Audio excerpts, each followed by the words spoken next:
नमस्कार सर्वांना, श्री स्वामी समर्थ। उद्या आहे घटस्थापना, ज्याची आपण वर्षभर वाट बघत असतो। नवरात्रीचे 9 दिवस काय सेवा कराव्यात हा आपल्याला प्रश्न पडलेला असतो, कारण कुलदेवीचा आशीर्वाद मिळवून घेण्यासाठी ही सर्वोत्तम संधी असते। तसं म्हटले तर 3 नवरात्र येतात, पण त्यातील शारदीय नवरात्र हे सर्वजणच बसवतात। त्यामुळे शारदीय नवरात्राला आपलेच असे विशेष महत्त्व आहे। आता बरेच व्हिडिओ रील्स येत आहेत की या राहू काळात चुकूनही बसवू नका घट, अन्यथा तुमचे नुकसान होईल। खरं तर अशा रीलला तुम्ही फसू नका किंवा अशा व्हिडिओंना पण तुम्ही फसू नका, म्हणूनच हा व्हिडिओ थोडासा अर्जंटमध्ये मी बनवला आणि फेस न दाखवता बनवला। याचे कारण खरंच तब्येत ठीक नाही आहे, मात्र त्या रील बघून असं वाटत आहे की जग कुठे चालले आहे, म्हणजे कशासाठी असं करत आहे की चुकूनही बसवू नका या काळात नवरात्र किंवा होईल नुकसान। पहिली गोष्ट, माता ही माता असते, आपली आई असते, आणि आई म्हणजे आपली कुलदेवी आपल्या कुणालाही नुकसान चुकूनही पोचवणार नाही याची पहिल्यांदा मनामध्ये खात्री बाळगा। कारण तसं म्हटलं ना तर जो राहू काळ सर्वजण सांगत आहेत तो प्रत्येकच सोमवारी असतो आणि सकाळी 7:30 ते 9 या वेळेमध्ये असतो। पण घटस्थापना हा जो दिवस आहे तो आपल्या आपल्यातच संपूर्ण वेळ शुभ मानला जातो। त्यामुळे घटस्थापनेसाठी विशेष अशी काही वेळ बघावी लागत नाही। मात्र तरीही तुम्हाला उत्तम वेळ जाणून घ्यायची असेल तर फक्त आणि फक्त 7:30 ते 9 हा राहू काळ तुम्ही सोडू शकता। मात्र या राहू काळामध्ये सुद्धा घट बसवले तरीही तुम्हाला तेवढेच पुण्य किंवा सेवेचे तितकेच फळ मिळते जेवढे इतरांना मिळणार आहे। कारण आत्ताच्या या रीलच्या दुनियेमध्ये लोकांना फक्त भीती घातली जाते असं मला वाटते। कारण राहू काळ हा दररोज म्हणण्यापेक्षा प्रत्येक सोमवारी येतो आणि तसाच तो उद्याच्या दिवशी येत आहे। सकाळी 7:30 ते 9 या 1.5 तासाच्या कालावधीमध्ये राहू काळ आहे आणि त्यासाठी तुम्हाला कोणतीच काळजी करायची नाहीये। त्या काळामध्ये तयारी करून घ्या तुम्हाला जर नको असेल तर, आणि ज्यांना 9ला ऑफिसलाच जायचं आहे, 9च्या आधी सगळं आवरायचं आहे, त्यांनी अगदी बिनधास्त सकाळी तुम्ही पहाटे 5 पासून कधीही घटस्थापना उद्या संध्याकाळी 10 पर्यंत करू शकता। थोडीशी 12 ते 12:30 ही वेळ टाळा असं मला वाटतं। बाकी तुम्ही असं म्हणतो ना आपण भर 12ला आपण काय करतो तर आपण पितृंना स्मरून त्यांना नैवेद्य देतो, म्हणून फक्त 12 ते 12:30 हा काळ तुम्ही वर्ज्य करा। बाकी तुम्ही सकाळी सकाळी तुम्हाला जेव्हा वाटेल तेव्हा तुम्ही घटस्थापना करू शकता। आता तुमच्या मनातील संभ्रम नक्कीच दूर झाला असेल की राहू काळामध्ये काय केल्यावर विपरीत परिणाम होईल किंवा राहू काळ खरंच इतका भयानक असतो का, तर बिलकुलही नाही। आता राहू काळामध्ये मुलं देखील जन्म होतात, राहू काळामध्ये अनेक लोक आपापले काम करत असतात। असं जर आपण काळ, वेळ आणि पंचांग या गोष्टींना सणावाराच्या दिवशी थोडंफार महत्त्व देतो, नाही असं नाही, पण मला सांगा घटस्थापना नवरात्रीमधला प्रत्येकच दिवस इतका शुभ आहे की त्यासाठी तुम्हाला घड्याळ, वेळ, काळ, दिवस काहीही पाहण्याची तुम्हाला गरज नाहीये। फक्त स्वच्छता, भक्ती, मनशुद्धी, शरीरशुद्धी हे करण्याची गरज आहे आणि त्यागच करायचा आहे ना तर तुम्ही वाईट गोष्टींचा, वाईट संगतीचा, वाईट व्यसनांचा करा, ना की तुम्ही फक्त 9 दिवस चप्पल न घालणे, 9 दिवस उपवास धरणे, शरीराला त्रास करून घेणे हे आपल्याला कुठलीही आपली आई सांगत नाही। त्यामुळे तुम्ही काय करा, उपास नाही केला तरी चालेल, उपासना करा। भक्तीचा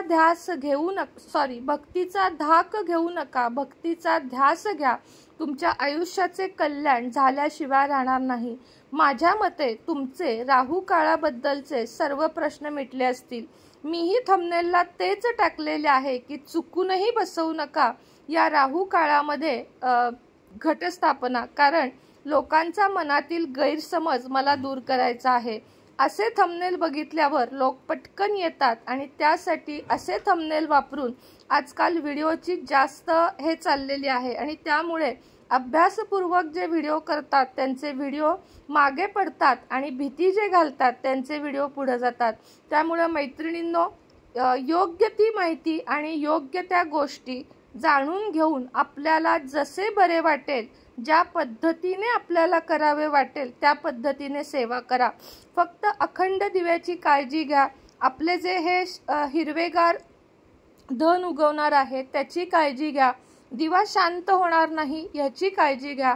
दिवा शांत झाला म्हणून अरे बापरे काहीतरी अपशकुन झाला, बिलकुलही नाही. काही होत नाही, कारण पुन्हा एकदा सांगते की देवी आई आपली आई आहे. अखंड दिवा लावताना फक्त स्वच्छ घासून घ्या. खाली तांदळाचे आसन द्या. उद्या घरातील फरशी गोमूत्र पाणी मीठ हळद घालून पुसून घ्या. जिथे घट बसवणार आहे ती जागा सुद्धा अत्यंत शुद्ध करून घ्या. आणि मैत्रिणींनो, जाता जाता एक सांगू इच्छिते की सगळ्यात जरुरीची आहे मनशुद्धी आणि शरीर शुद्धी. आपण वर्षभर मांसाहार करतो आणि नवरात्रीच्या आधी सुद्धा, आदल्या दिवशी सुद्धा लोक मांसाहार करून घेतात की आता 9 दिवस खायचं नाहीये. खरं तर याला थोडासा प्रतिकार केला पाहिजे, ना की ही वेळ ती वेळ या गोष्टींना. पटत असेल तर नक्की घ्या. आणि हो, पुन्हा एकदा सांगते, घटस्थापनेच्या सर्वांना खूप खूप खूप साऱ्या शुभेच्छा. या काळामध्ये घरामध्ये भांडण तंटा होणार नाही याची काळजी घ्या. आपल्याकडून कोणाचेही, म्हणजे अगदी मनुष्याचे पण आणि प्राणीमात्रांचे पण मन दुखणार नाही याची काळजी घ्या. तुमच्याकडे कोणीही अचानक काहीही मागायला कोणी आले तर त्याला रिक्त हस्ते पाठवू नका. सवाष्ण तुमच्या घरी चालून आली तर तिला लक्ष्मीचे रूप समजून तिचा पाहुणचार करा. घरामध्ये या दिवसात 7-8 ब्लाउज पीसचे हिरवे ब्लाउज पीस, नारळ या गोष्टी आणून ठेवा. हल्ली अगदी छोट्याशा पुडीमध्ये ओटी भरली जाते, मात्र तसे न करता भरभरून जेवढे गहू आपण देऊ किंवा तांदूळ आपण देऊ आपल्यालाही भरभरून मिळते. त्यामुळे कुठे एवढ्याशा दागिन्यांच्या पुढे तांदूळ देण्यापेक्षा 4-5 ओंजळीने सवाष्णीच्या ओटीमध्ये भरपूर गहू घाला.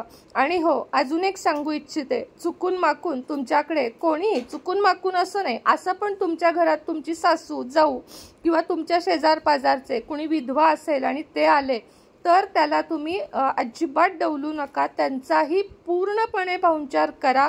त्यांनाही कुंकू हळद लावा, त्यांनाही ब्लाउज पीस द्या. नाहीतर या संपूर्ण 9 दिवसाच्या सेवेचे फळ फक्त एका चुकीने व्यर्थ आहे की तुम्ही माणसातला माणूस नाही पाहिलात, तुम्ही सवाष्ण किंवा विधवा हा भेदभाव केलात, जो कोणत्याच देवाला आवडत नाही. म्हणून मैत्रिणींनो, जाणीवपूर्वक आणि अभ्यासपूर्वक माहितीला फॉलो करा, ना की आपल्याला कुणी घाबरवत आहे किंवा मी असं केलं तर काय होईल. पूर्वी होतं का मला हे सगळं सांगा, तरीही लोक सगळं व्यवस्थित आपली आई आजी करत होती. त्यामुळे आलेल्या माणसांचे स्वागत करा, दारात आलेल्या प्राण्याचा पाहुणचार करा आणि सुंदर असे घटस्थापना करा. परत भेटेन नवीन छान प्रत्येक 9 दिवसाचे 9 उपाय मी घेऊन येणार आहे. अजून कन्यापूजन, ओटी भरण असे बरेचसे व्हिडिओ आपले बाकी आहेत. त्यामुळे आपले चॅनेल सबस्क्राईब करा, व्हिडिओला लाईक करा. चॅनेलच्या कमेंट बॉक्समध्ये श्री दुर्गा माता की जय किंवा तुमच्या कुलदेवीचे नाव आणि गाव लिहायला विसरू नका.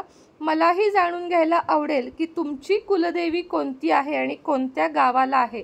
आता माझी कुलदेवी म्हणजे आमची कुलदेवी ही शाकंभरी माता, जी बदामीमध्ये कर्नाटकमध्ये आहे. खरंच काही काहींच्या कुलदेवी खूप लांब असतात, त्यामुळे जाणे होत नाही, पण वर्षातून एकदा जाण्याचा प्रयत्न अवश्य करा. चला तर मग निरोप घेते इथेच. भेटूया उद्या नवीन व्हिडिओसोबत, नवीन विषयासोबत. तोपर्यंत तुम्हा सगळ्यांना श्री स्वामी समर्थ. अंबे माते की जय, दुर्गा माता की जय.